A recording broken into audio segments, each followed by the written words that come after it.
ইল্লামান আতাল্লাহু বিকলবিন সালিম ওয়া উযলিফাতিল জান্নাতু লিল মুত্তাকিন ওয়া বুররিজাতিল জাহিম লিল গাবিন।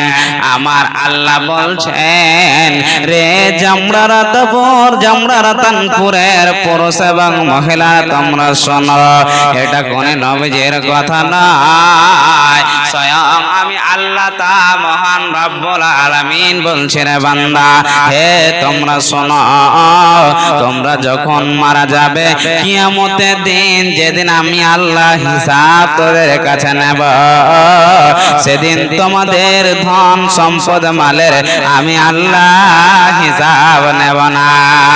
তবে কিসের হিসাব লাগবে রে? আল্লাহকে কিসের হিসাব দিতে হবে রে?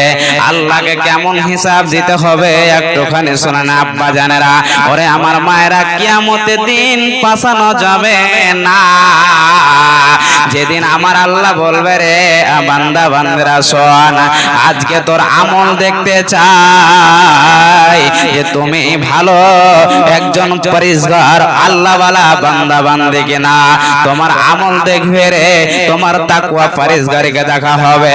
তোমার ভিতরে যদি পাওয়া যায় এই লোকটার দ্বারা দিয়ে অন্যায় কাজ হয়নি, অশ্লীল কাজ হয়নি, অন্য মানুষ কোনদিন কেউ কষ্ট পায়নি, তবে শুনে নাও, তবে শুনে নাও, তবে জেনে নাও, আমার আল্লাহ বলছে, বান্দারে শুনলে ওয়া উযলিফাতিল জান্নাতু লিল মুত্তাকিন, আমি আল্লাহ, তো আমি আল্লাহ তোকে জাহান্নামে ভরে দেব, তোকে জাহান্নামের ভিতরে প্রবেশ করে দেব, কেউ তোকে রক্ষা করতে পারবে না।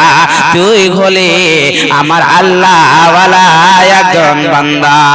আর যখন তোমার দ্বারা থেকে অন্যায় হয়ে যাবে রে, তোমার কাছ থেকে যখন পাপ হয়ে যাবে, তোমার কাছ থেকে যখন অন্য মানুষ আশ্রয় পাবে না, তোমার কাছ থেকে যখন অন্য মানুষ কোন শান্তি পাবে না, তুমি এমন একজন শয়তান বেঈমান, তুমি একজন এমন একজন মুশরিক কাফির মুনাফিক, প্রতি মিনিটে প্রতি সেকেন্ডে নিজেকে বড় মনে করেছো, নিজেকে মাস্তান মনে করেছো, নিজের গায়ের গরম দেখিয়েছো, নিজের শক্তির গরম দেখিয়েছো, নিজের খানদানের বলে তুমি চলেছো।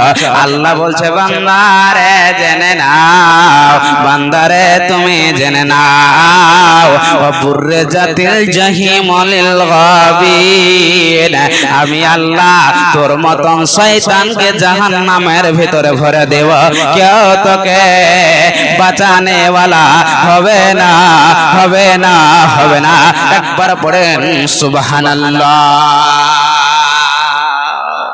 ভাই আব্বা জান, বোঝার চেষ্টা করবেন, একটা মধ্যে উদাহরণ দিয়ে দিই, তারপরে বুঝতে পারবেন। আজকে আমরা মুসলমান, নিজেকে মুসলমান বলে দাবি করি, বুঝতে পারছেন তো? নিজেকে মুসলমান বলে দাবি করি। একটা লোকে দেখবেন যার 80 বছর বয়স, এগুলো আমাদের বিহারে কম, বেঙ্গলে বেশি, চায়ের দোকানে বসে ভেদ ভেদ ভেদ ভেদ করছে। প্রতি মিনিটে বলা হচ্ছে, ইনি যখন চায়ের দোকানে আসে সব সময় ভেদ ভেদ ভেদ ভেদ করে বকে, সময়ের কোনো তার কাছে মূল্য নাই। সেই জায়গাতে 20 মিনিট, 30 মিনিট, 40 মিনিট কেটে গেল, একবার সময়ের দিকে লক্ষ্য করে দেখে না। ঠিক না? ঠিক কথা বলেন। জুমার দিন যখন মসজিদে যাবে, জুমার দিন যেদিন মসজিদে যাবে, তো দেখবেন সময়ের পিছে যাবে, আজান হওয়ার পর, খুতবা হওয়ার পর পিছনে যাবে, 10 মিনিট সময় থাকবে। এরকম লোক আছে না নাই? বলে। কাঠিয়ার জেলা আমদাবাদ পারখান্ডের লোক কথা বলেন, আপনাদেরকে বলছি আল্লাহর কসম, মরার পরে ঘটনা ঘটবেই ঘটবে। বুঝার চেষ্টা করুন, মূল্য কথাগুলো দেওয়ার চেষ্টা করছি। অন্তত কানটা ম্যাকের দিকে লাগিয়ে শুনেন ভাই আব্বাজান মা বোন, বুঝার চেষ্টা করেন। খুব দুঃখ বুকে নিয়ে বলছি আজকে। 1 নম্বর কথা, মসজিদে 10 মিনিট পরে গেল, কারা যাবে? যারা বেঈমান শয়তান, দুনিয়াকে লুটে খেয়েছে। এটা আমি নিজেকে ভালো বলে বলছি না, হতে পারে আমি এর মধ্যে আছি, আপনি আছেন, আপনার ছেলে আছে, আপনার বাবা আছে, আপনার মেয়ে আছে, আপনার ছেলে আছে, আপনার পোতা আছে, আত্মীয় স্বজন আছে। মসজিদের ভিতরে একজন যদি ইমাম সাহেব খুতবা দিতে দিতে দিতে যদি 5 মিনিট হয়ে যায়, বেশি হয়ে যায় টাইম থেকে, মাওলানা আপনার কি হাতে ঘড়ি নাই? আপনি কি সময় দেখতে পান না? টাইম থেকে আপনি বেশি কেন বলছেন? কত কত মসজিদের ইমাম সাহেবকে বেজ্জত করে দেওয়ানো হয়, কথা বুঝতে পারছেন তো? আল্লাহ বলছেন এটা পাকা বেঈমান, পাকা শয়তান। কেন? এই মসজিদের ভিতরে দুনিয়াকে আজকে টেনে ভরে দিয়েছে। আধা ঘন্টার মধ্যে ক্যালকুলেটর করে দেখেন আপনি, 3 6 1800 সেকেন্ড আছে। এই 1800 সেকেন্ডকে নিয়ে আপনি ধরলেন 1 মিনিট কি করছেন? আল্লাহকে মনে করছেন। বাকি আপনার 1740 সেকেন্ড আপনি কি করছেন? এই দুনিয়াকে তার ভিতরে ভরে দিয়েছেন নামাজের ভিতরে। মাওলানা নামাজে গিয়ে মাওলানা আমার মনে থাকে না, ভুলে যাচ্ছি, 5 রাকাতে 6 রাকাত, 4 রাকাতে 3 রাকাত করে দিচ্ছেন। এরকম হয় কি হয় না? 1 নম্বর। দ্বিতীয় নম্বর বলছে মাওলানা নামাজে গিয়ে আমি যখন গেলাম আমি কি কাজ করেছি, বিজনেস করেছি, আমার সব হিসাব কিতাব নামাজে হচ্ছে। কথা বুঝতে পারছেন তো? আপনার ঈমানই তো ঠিক নাই, আপনার ঈমানই তো ঠিক নাই। আপনি তো মানুষকে দেখাবার জন্য নামাজ পড়ছেন। আপনি কি আল্লাহকে রাজি করার জন্য নামাজ পড়ছেন? আপনি কি নিজেকে মুত্তাকি করার জন্য নামাজ পড়ছেন? না না না না, এগুলো হলো আপনার ঈমানে বড় বড় পোকা হয়ে আছে। ভাই আব্বা জান, যারা মানুষকে দেখাবার জন্য নামাজ পড়ছেন, যারা লোককে দেখাবার জন্য নামাজ পড়ছেন, তারা নিজেই সচেতন হয়ে যান। আমার কথা নয়, আপনাকে প্রমাণ দিচ্ছি। আরেকটা উদাহরণ দিই। একটা লোক জীবনে নামাজ পড়েনি। কি বললাম? কথা বলেন। জীবনে নামাজ পড়েনি। তো বিয়ে দিবে কে? বাবা এবং মা। বাবা মায়ের টেনশন, ছেলে আমার 20 বছর বয়স হয়ে গেল, বিয়ে দিতে হবে। বন্ধু, এমন সময় একজন মাওলানা সাহেবের মেয়ের সাথে দেখাশোনা চালু হয়ে গেল। উদাহরণটা বুঝেন।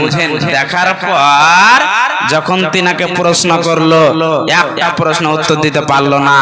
তো শ্বশুর মহাশয় একজন তো মাওলানা বলছে, যাক যা, জামাই যখন কিছু জানে না, শিক্ষিত নয়, তবে মেয়ের বিয়ে দিতে হবে।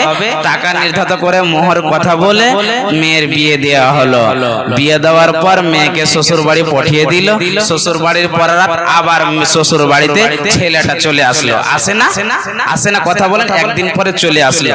মাওলানা বলছে, বেটা খায়রুল, ও আমার জামাই, তুমি এক কাজ করো না বাবা, চলো না মসজিদে নামাজে জামাতে নামাজ পড়ে আসি। যদি একজন আল্লাহওয়ালা শ্বশুর হয়তো বলবে কি বলবে না? কথা বলে বলবে। জামার মাথায় টেনশন চেপে গেল। জামার মাথায় টেনশন চেপে গেল। আমি তো কোনদিন নামাজ পড়িনি, আদৌ নামাজ পড়িনি, কেমন করে নামাজ পড়বো? এমন সময় শ্বশুরের কথা শুনে সুন্দর করে উজু করে মসজিদ চলে গেল। যেমন করে পারলে উজু করলো, কিন্তু নিজের মনে ভালো উজু করলো। করার পর যে মসজিদে গিয়ে ঢোকার পর আল্লাহর কি লীলা খেলা বন্ধু, একটা বয়স্ক মানুষের পাশে নামাজ দাঁড়িয়েছে। কোনদিন জীবনে নামাজ পড়েনি, বাপের গালো তিনি আদৌ নামাজ পড়েনি। তো বুড়া মানুষ তো জানেন, 80 বছর বয়স হয়ে গেলে রিংটাল হয়ে যায়। বুঝেন তো? রিংটাল বুঝেন আপনারা? যেরকম সাইকেল, আপনার নতুন সাইকেল চলতে চলতে যখন সাইকেলটা আপনার 8 বছর 10 বছর হয়ে যায়, সাইকেল এবার এদিকে টাল মারে, একবার এদিকে মারে, আপনার ধুরি খসে যায়, আপনার রিং খসে যায়, কখন বেল খসে যায়। এরকম হয় না? প্রতি মিনিটে আপনাকে ট্রিটমেন্ট করাতে হয়। তো মানুষ যখন 80 বছর বয়স হবে, তখন সে কাঁপবে, হিলবে, ডলবে, হাসবে, কাশবে, অনেক রকম করবে। করে না? বয়স্ক মানুষ করে না? শাল দিয়ে মুখ ঢেকে, মাথা ঢেকে টাকে যেন হাওয়া ঠান্ডা না লাগে। তো যখন 80 বছর বয়সের পাশে দাঁড়িয়েছে ভাই, তখন কি করেছে? বয়স্ক মানুষ তো খুব খুব খুব খুব করে কেসে উঠেছে। নতুন জামাই জোরসে জোরসে করে কেসে উঠেছে। তখন বুড়া মানুষ ইশারা দিয়েছে, এই তো নতুন জামাই, তো আমি আস্তে কাশলাম, আমি তো জোরসে কাশছে, একটু আস্তে করে এই মতন ইশারা দিয়েছে এই কেহনাতে, যেমনই আস্তে করে দিয়েছে ভাই। ই তখন কি করেছে জামাই জানো? শরীরে যে শ্বশুরের বাড়ি মুরগা খাওয়া, শরীরে রক্ত আর মাংস একদম দিয়েছে বুড়াকে জোরে হোঁড়া। উনি দিয়েছে আস্তে হোঁড়া, ইনি দিয়েছে জোরসে হোঁড়া। আচ্ছা বলেন তো, একটা যদি বুড়াকে যদি জোরসে হোঁড়া দেওয়া যায়, তো বুড়াকে দাঁড়িয়ে থাকতে পারবে? কথা বলেন না? রিংটাল মেরে পড়ে যাবে। বুড়া তো ফুটুস করে পড়ে গেল। যেমনই পড়ে গেল ভাই, বুড়া বুড়া কি করলো, শুয়ে শুয়ে শুয়ে নতুন জামাকে এক দুলা দিয়ে দিয়ে আর যেমনই দিয়ে দিয়ে রাগের ঘরে যে তোকে আমি মানা করলাম তুমি আমাকে এই মতো ফেলে দিলে, আবার তুমি শুয়ে শুয়ে এক দুলা দিয়ে তখন খাড়িয়ে খাড়িয়ে লাখা লাখ ভাগ দিয়ে ভাগা ভাগ বুড়াকে দুলা। তখন বলেন আদালতে বিচার হবে কি হবে না? শ্বশুর মহাশয় ইমাম সাহেব মানুষ, ইমাম সাহেব মানুষ, বিচার চালু হয়ে গেল। আদালত কি হয়েছে কি হয়েছে না, তো বুড়াকে এই নতুন জামাতে উল্টে ফেলে দিয়েছে, কে ঘটনা কেমন ঘটলো?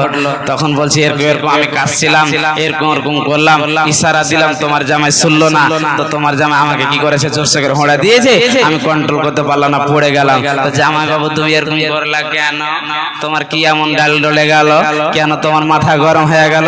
বলছে শ্বশুর মশাই এদিক ওদিক বলে লাভ নাই, আমি জীবনে